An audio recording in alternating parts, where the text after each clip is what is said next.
자, 여러분 안녕하세요. 현동쌤입니다. 자, 한국사의 마지막 기말고사를 향해 달려가고 있는데, 네, 한번 수업 내용 정리해 보겠습니다. 네, 지금 수업 시간이 3시 5분이고요. 네, 지금 12월 2일입니다. 여러분 수업 열심히 듣고 있는 것으로 알고 있는데, 시험이 얼마 남지 않았습니다. 한번 정리해 보겠습니다. 자, 대망의 마지막 시험입니다. 1학년 마지막 시험인데 시험 범위 한 번 더 확인하고 내용 정리를 해 볼게요. 자, 교과서 58쪽부터 154쪽까지 보면 되고 제외되는 범위 115쪽부터 151쪽까지 있습니다. 자, 지난 중간고사랑 유사합니다. 세계사의 부분은 한국사의 맥락을 이해하는 데 있어서 필요한 부분이 있습니다. 다만 실제 문제로 출제되는 경향은 없을 것으로 예상되니까 맥락을 이해하는데 전체 내용을 꼭 교과서 읽어보면 좋겠습니다. 자, 우리 중간고사 이후 부분부터 시험 범위에 포함된다라고 볼 수 있겠는데 여러분 교과서 펴서 봤을 때 자, 어떤 주제가 먼저 나오냐면 대중운동 혹은 사회운동이라고 하는 부분이 나옵니다. 그래서 포괄적으로 1920년대의 사건들을 주로 다루고 있다라고 볼 수 있겠고 물론 엄밀하게 따지면 30년대 내용도 담겨 있기도 하다라고 하는 거 주의해서 여러분이 확인해 봐야 합니다.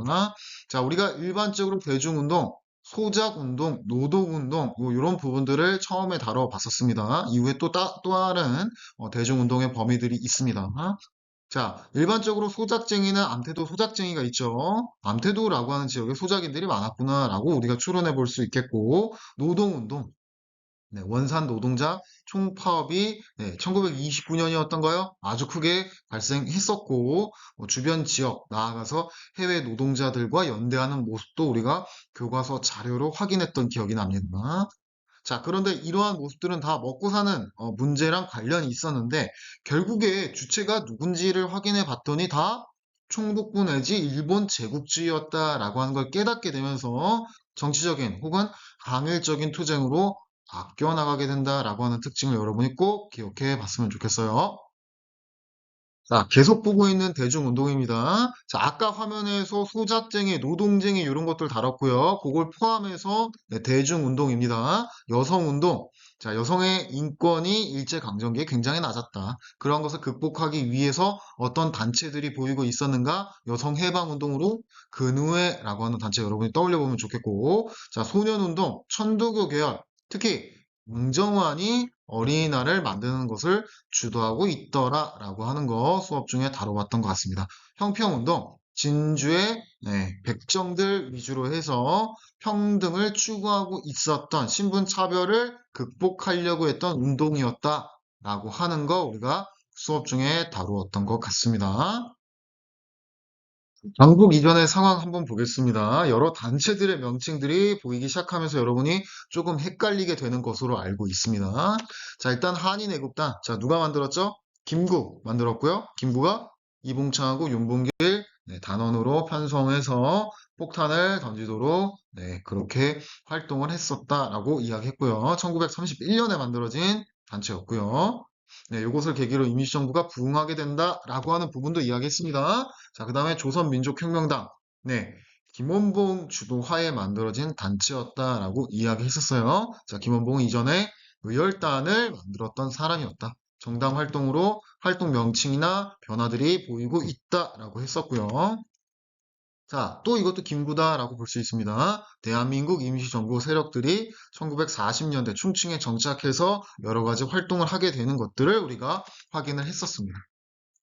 자, 그래도 지금 1930년대나 40년대 초반에 걸쳐서 이 상황들을 보면요. 주로 김구 중심의 우익이냐, 김원봉 중심의 좌익이냐, 성격이 살짝 다르지만 어쨌거나 좌와 우가 연합하게 되는 그런 모습들이 보이게 된다라고 하는 게 굉장히 중요한 부분에 해당되겠습니다.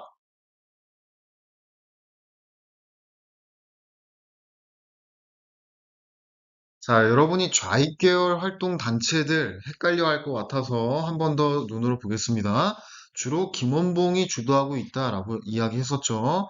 폭탄 투척 암살을 했었던 단체 우리가 배웠습니다. 김원봉 주도 하에 만들어졌고요. 좌와 우가 결합된 정치적인 세력이 만들어졌었고, 자, 이 정당 세력과 군대 세력이 하나의 세트처럼 움직이고 있다라고 하는 걸 여러분이 꼭 기억해 줬으면 좋겠고요.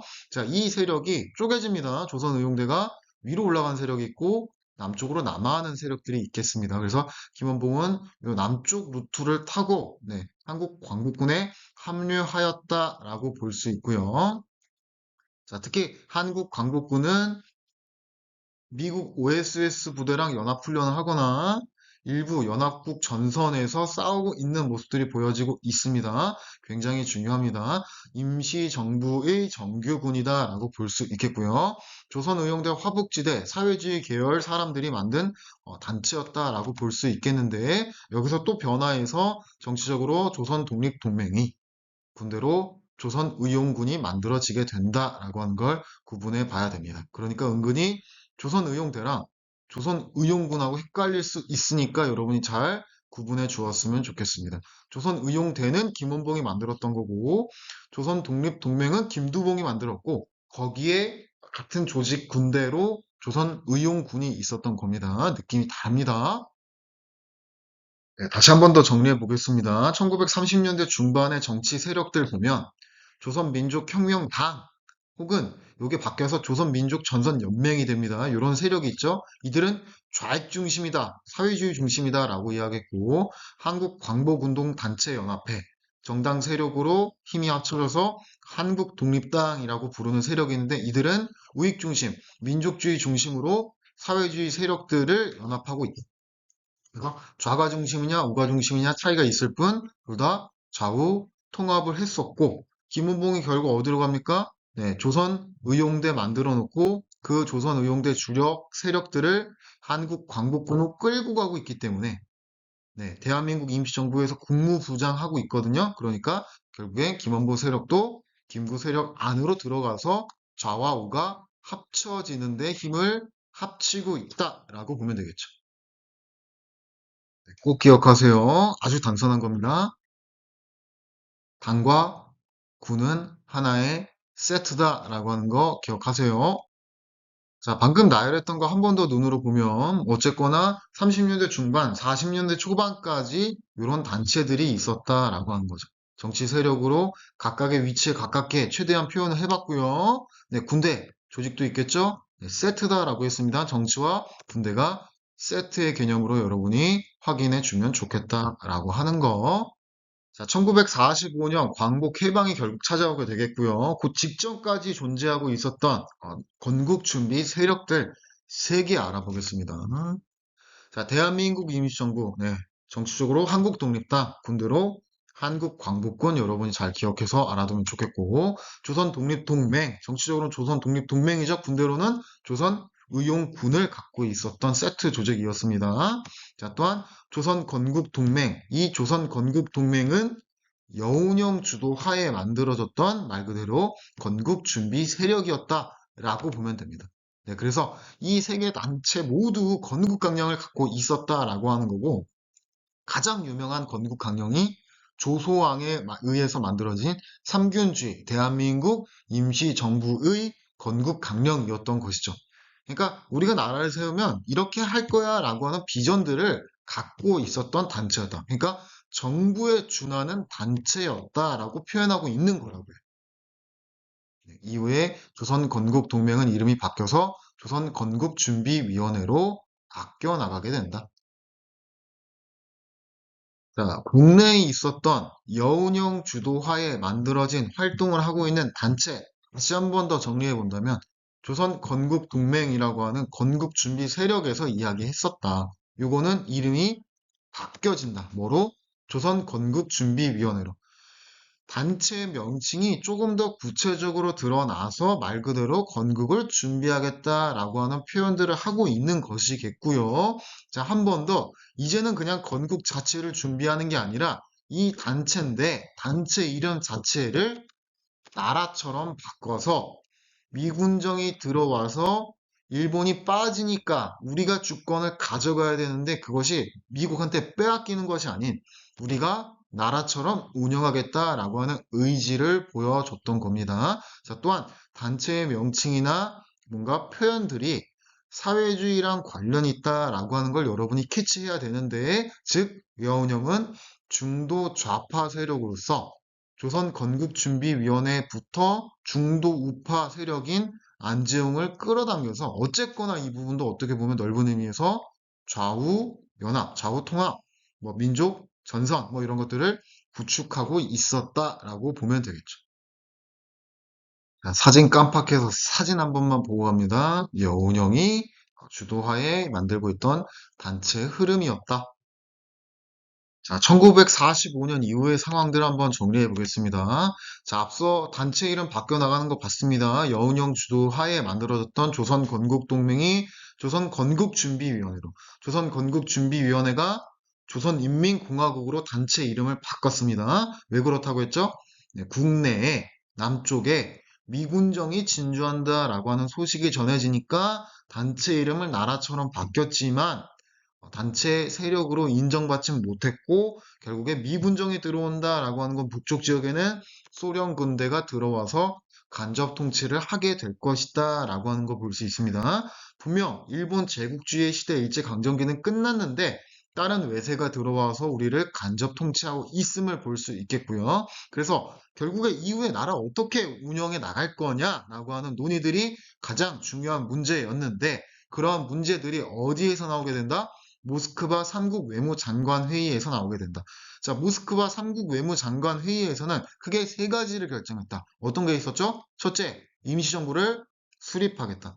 두 번째, 미소공동위원회를 개최해 나가겠다. 셋째, 최대 5년간의 신탁 통치를 운영하겠다. 이런 표현들이 있었죠. 특히 최대 5년간의 신탁 통치를 두고 나라 안에서 그것을 찬성할 거냐 반대할 것이냐 엄청 거센 논쟁들이 있었고 즉 쉽게 이야기해서 우익 민족주의는 반탁을 일반적으로 사회주의 계열은 입장을 바꿨었죠. 네, 찬탕의 입장 신탁 통치에 대해서 어느 정도 조건부 인정하게 되는 그런 입장들이 있었기 때문에 국내에서 빵 하고 충돌하게 되었고 즉 우리가 일본이 패망했을 때 친일파를 청산해야 되는 그런 문제가 있었는데 미군정이 기존의 세력들을 등용하는 모습도 그렇고 나라 안에서 찬탁이냐 반탁이냐 논쟁에 휩싸이게 되면서 친일파 문제가 하늘로 공중부양되게 되는 그런 모습을 배웠었습니다.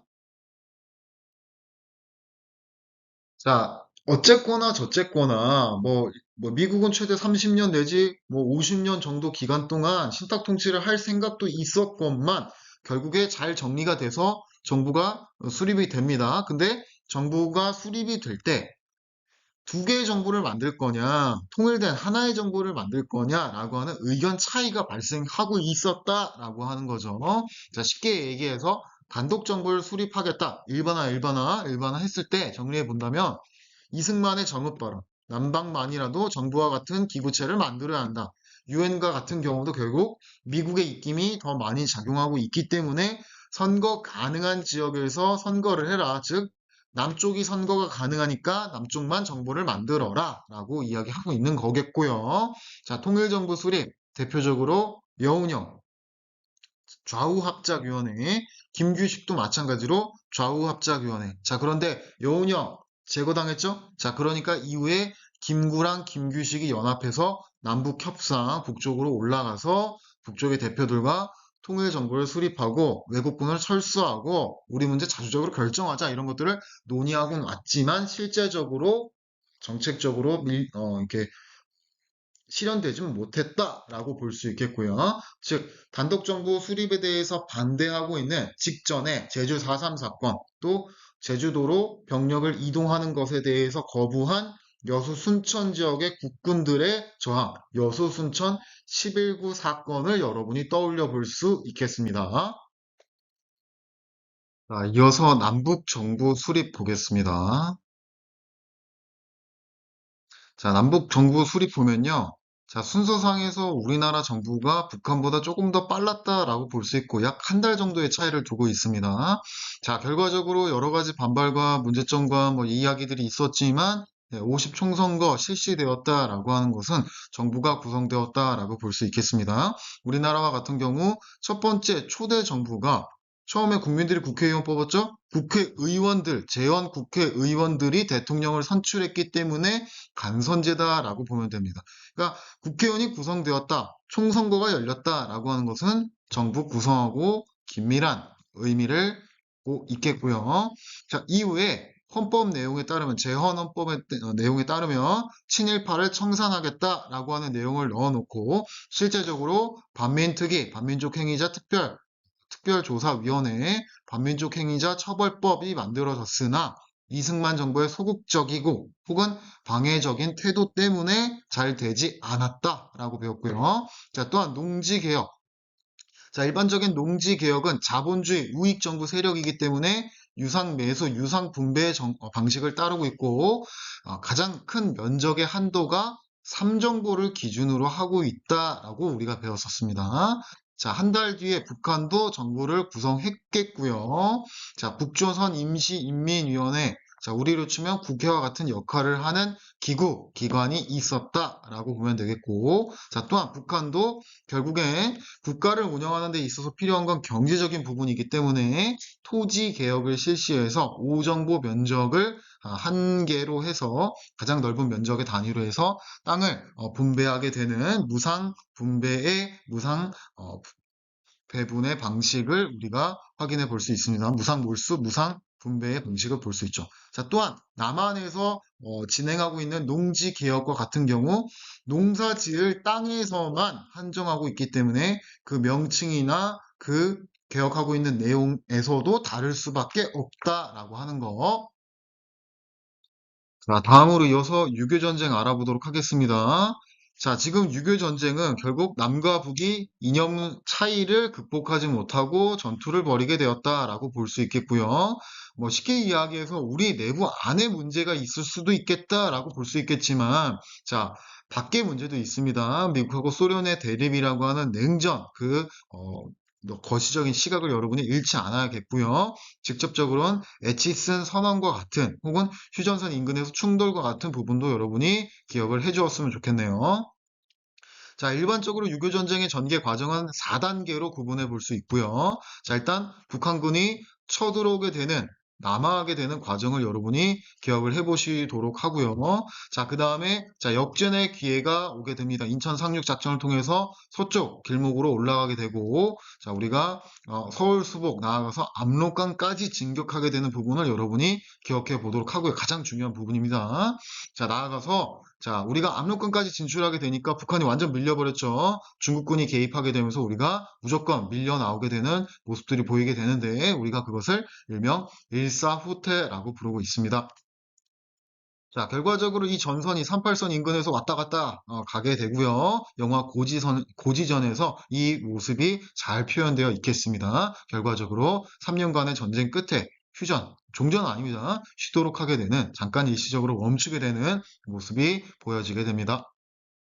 네, 그 과정에서 많은 사람들이 죽고 다쳤고 분단 체제가 더 강화된다. 독재 체제도 보이게 될 것이다. 라고 볼 수 있습니다. 자, 전쟁 이후 남북한의 모습을 보도록 하겠습니다.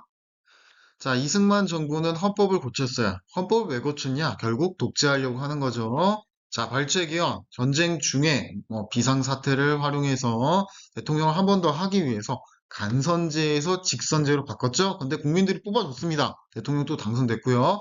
4.4 5.2 개헌 대통령 또 하고 싶어요. 또 출마해서 당선되고 싶은데 사람들이 잘 안 뽑아줄 것 같으니까 걱정을 했습니다. 즉 초대 대통령에 한해서 삼선할 수 있다라고 하는 내용을 넣어놓고 개헌을 시도했는데 생각보다 치열했어요. 결과적으로 강제적으로 반올림해서 법안을 통과시킴으로써 이승만이 또 대통령을 하고 있더라라고 하는 거. 자, 이후에 눈에 뵈는 게 없습니다. 3번 정도 대통령을 했기 때문에 욕심이 강해졌잖아요. 자기가 3번째 대선에 나갔을 때 위태로웠던, 즉 당시에는 무소속 출신이었으나 이후에 진보당을 만들었던 조봉암 세력들을 처단하게 되겠고요. 자, 또한 적진 않았지만 경향신문도 폐간하거나 국가보안법을 강화하기도 하겠고요. 전후 복구 사업으로 전쟁 이후 초토화됐죠. 경제 어렵죠. 즉 미국의 원조 아래 밀가루, 설탕, 면 이것을 가공해서 팔게 되면서 경제적인 부흥을 꾀하게 되는 모습을 우리가 떠올려 볼 수 있습니다. 자, 북한도 마찬가지입니다. 우리가 구체적으로 하나하나 분석해서 알아야 하기에는 조금 어렵고 복잡하기 때문에 간단하게만 보면 되겠습니다. 북한도 김일성 중심의 독재 체제가 등장하게 됩니다. 그래서 이 과정 전후에 여러 세력들을 처단하게 되겠고요. 자, 북한도 전쟁을 겪으면서 초토화됐어요. 경제 어렵거든요. 즉 천리마 운동이라고 해서 일명 북한식 가스라이팅, 북한 사람들한테, 북한 주민들 노동자들한테 열심히 일해라라고 독려 강요했었다라고 했습니다. 자, 그 다음으로 이어서 4.19 혁명 알아보도록 하겠습니다. 자, 4.19 혁명 1960년 일어났죠. 자, 이승만 정부가 결국 독재 끝에 물러나게 되는 사건이 발생하게 되었고, 그것이 우리나라 첫 번째 민주주의 역사 시작이라고 볼 수 있는 4.19 혁명이다라고 보면 됩니다. 자, 이승만 정부는 3.15 부정선거를 통해서 쉽게 얘기해서 부통령도 자유당 출신을 꽂아 넣으려고 했기 때문에 욕심이 과해지면서 결국 정권 하야를 하게 되었다라고 볼 수 있겠고, 자, 마산 지역의 김주열 학생 기억납니까? 최루탄에 맞았다라고 이야기했죠. 그래서 4.19 혁명을 대표적으로 이야기하고 있는 키워드에 해당되니까 잘 기억해 두어야겠고요. 각계각층, 마치 3.1 운동처럼, 자, 우리 청주 지역도 3.1 운동처럼 4.19 혁명의 거점지 청주 공고 앞에 있다라고 수업 중에 이야기했었고요.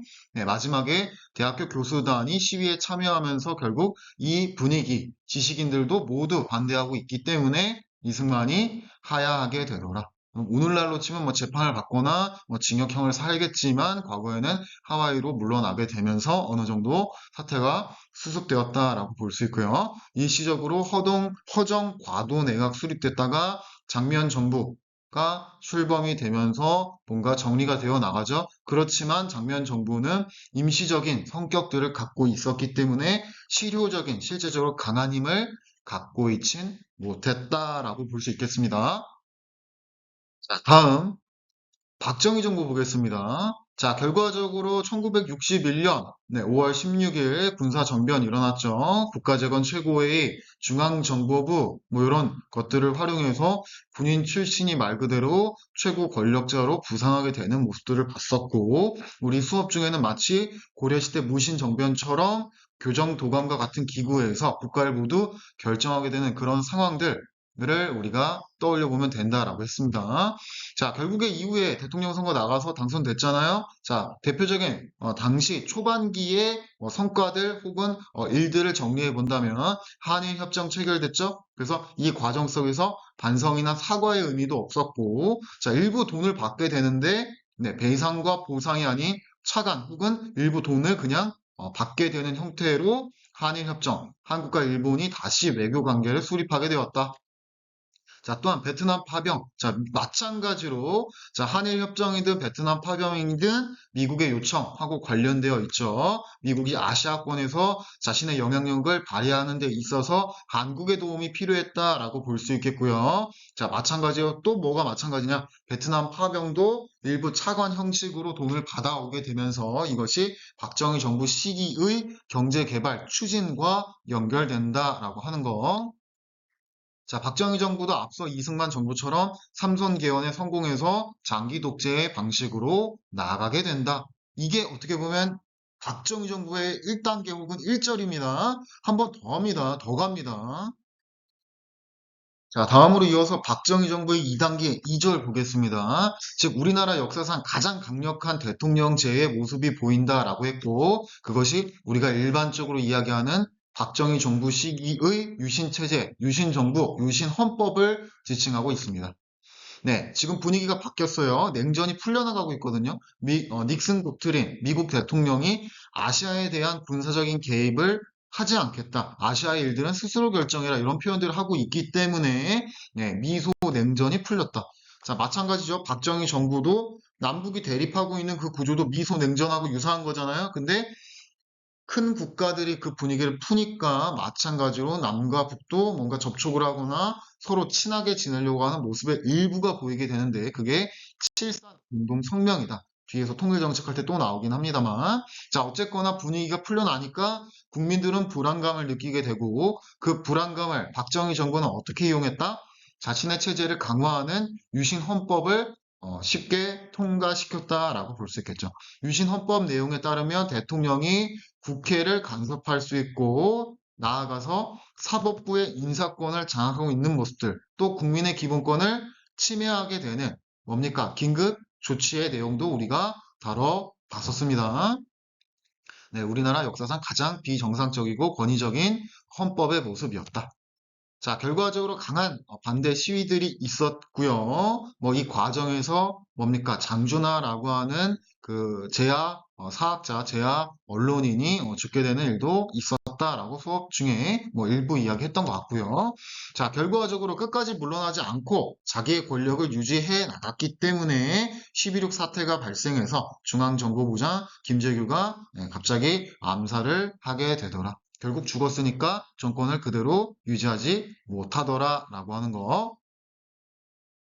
1979년 박정희가 총에 맞아 죽게 되겠고요. 그 이후에 대통령이 거리가 됐죠. 다시 공백을 채워야 하겠습니다. 자, 문제는 누가 그 거리 공백을 채울 것이냐라고 하는 부분인데, 네, 불보듯 뻔한 게 새로운 군부 출신 인물이 등장해서 권력을 잡게 된다라고 하는 겁니다. 그러니까 박정희라고 하는 군인 출신의 대통령은 사라졌지만 똑같은 또 다른 군인 출신의 인물이 등장해서 또 대통령까지 오르게 되는 그런 모습들을 우리가 연결해 볼 수 있겠습니다. 자, 바로 그 인물은 신군부 출신의 전두환이다라고 볼 수 있고요. 자, 대통령이 유고된 지 얼마 되지 않았습니다. 10월 달에 이제 사라졌는데 12월 약 2개월 만에 12.12 군사 쿠데타 반란이 일어나서 전두환이 권력을 잡게 되고요. 이에 서울 시민들, 서울 국민들은 강한 민주화에 대한 열망을 표현했지만 자진해산했었고요. 자, 문제는 광주 지역에서 아주 강한 신군부 집권에 대한 저항들이 일어나고 있었고 신군부 세력들은 바로 이 5.18 민주화 운동 활동을 진압한 이후에 결과적으로 전두환 정부를 출범시키게 되더라라고 하는 겁니다. 자, 또한 전두환도 기존에는 유신헌법 체제 내에서 대통령이 당선됐지만 헌법을 고쳐서 한 번 더 선거인단의 간접 선거를 통해서 대통령에 올라서 딱 7년, 딱 한 번만 하겠다라고 하는 식으로 헌법을 고쳐서 대통령 역할을 실제적으로 거의 7년에 가깝게 수행하고 임기를 마치게 된다라고 볼 수 있습니다.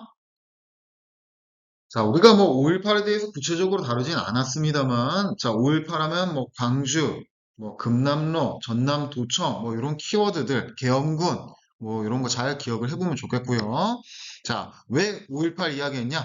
자, 4.19, 5.18, 6월 민주항쟁. 우리나라 일반적으로 민주주의 역사 발전 단계에서 3단계가 있다. 그 마지막 단계인 6월 민주항쟁을 알아보려고 합니다. 자, 영화 1987의 배경이 되기도 했고요. 당시 야당 계열에서 신민당 계열에서 국민들의 열망인 직선제 요구를 자신들의 공약으로 가져와서 생각보다 많은 표를 야당이 받게 됩니다. 마찬가지로 국민들도 직선제에 대한 관심을 갖고 있었다라고 하는 겁니다. 6월 민주항쟁의 대표적인 키워드 직선제 기억해 두시고요. 직선제라고 하면 대통령을 국민이 직접 뽑는다라고 하는 겁니다. 자, 초반기에 박종철 서울대학생 죽었죠. 선배를 지키려고 하다가 물고문 끝에 죽었습니다. 자, 박종철도 대표적인 키워드라고 했습니다. 자, 그러거나 말거나 시위가 일어났지만 정부는 기존의 헌법 체제를 지키겠다. 그러니까 대통령 간선제하겠다라고 하는 입장을 강력하게 표현했었죠. 자, 그런데 자, 시위가 또 격화되면서 연세대학교 학생 이한열이 사망하게 되었고, 네, 이러한 것에 대해서 네, 국본을 비롯한 국민들의 분노가 크게 일어나게 되면서 결과적으로 어떻게 됩니까? 차기 대선 후보 주자인 전두환이 아닌 노태우에 의해서 국민들의 요구사항인 직선제를 받아들이겠다라고 하는 발표가 나오게 됩니다. 자, 마지막으로 통일정책 볼 건데요. 자, 수업 중 거의 마지막 부분에 했던 부분이고요. 뭐 걱정했습니다. 여러분 과제로도 제시를 했던 기억이 있고 박정희부터 현대정부 끝까지 우리가 다뤄봤었는데 거의 현대정부 마지막이라고 하면 우리 교과서에 나와 있는 문재인 정부다라고 볼 수 있겠죠. 그중에 선생님이 하나 강조한다라고 하면 김대중 정부다라고 했습니다. 한 번 더 살펴보겠습니다. 다 알아둬야 합니다. 자, 김대중 정부. 자, 대북화해 협력 정책을 펼쳤다. 일명 뭐라고 부르죠? 햇볕 정책이라고 불러서 북한에 대한 물자 지원을 통해서 서로 협력하고 국제사회로 나아가게 되는 방향성을 보여줬다. 자, 북한 입장에서도 호의적인 대우를 받게 되니까 너네 우리나라 궁금하다면 금강산 관광해도 좋아라고 허락해 줬었고요. 자, 이후에 우리나라 최초의 남북 정상회담 대통령과 국방위원장이 만나게 되더라라고 볼 수 있겠습니다. 이러한 업적을 계기로 결국 김대중이라고 하는 인물은 노벨 평화상을 수상했다라고 했어요. 한 번 더 통일 정책의 가장 큰 핵심 보면 여러분 수업 중에 문제 풀었던 거 왼쪽에 문제 기억납니까? 아마 50번 문제였을 텐데 네, 경제, 사회, 통일 요거 묶어서 한 덩어리로 정부의 업적을 여러분이 기억했을 때 실제 한능검, 수능, 모의고사 문제에서 잘 풀 수 있을 것이라 기대되기 때문에 그렇게 꼭 잘 기억해 두시기 바랍니다. 요게 20번 문제 혹은 50번 문제에 잘 나온다라고 하는 거. 네, 이렇게 해서 약 30분에 걸쳐서 빠르게 기말고사 한국사 이 부분 내용들을 다뤄봤습니다. 여러분 이제 앞으로 기말고사 끝나게 되면 뭐 정리하고 2학년이 되겠습니다만 2학년 때 한국사 없거든요. 1학년 때 배웠던 거 잘 기억해 두시고 그래서 2학년, 3학년 때 잘 써먹어서 수능 때 필수 과목이니까 잘 보셔야 됩니다. 교재나 학습지나 여러분 교과서 버리지 말고 잘 보관해서 3학년까지 잘 썼으면 좋겠습니다. 자, 이렇게 해서 공식적인 영상으로 선생님은 여기서 마무리하도록 하겠고, 다음에 또 기회 되면 또 만나도록 해요. 2학년 때 또 기회 되면 만날 수 있을지도. 자, 여러분, 안녕.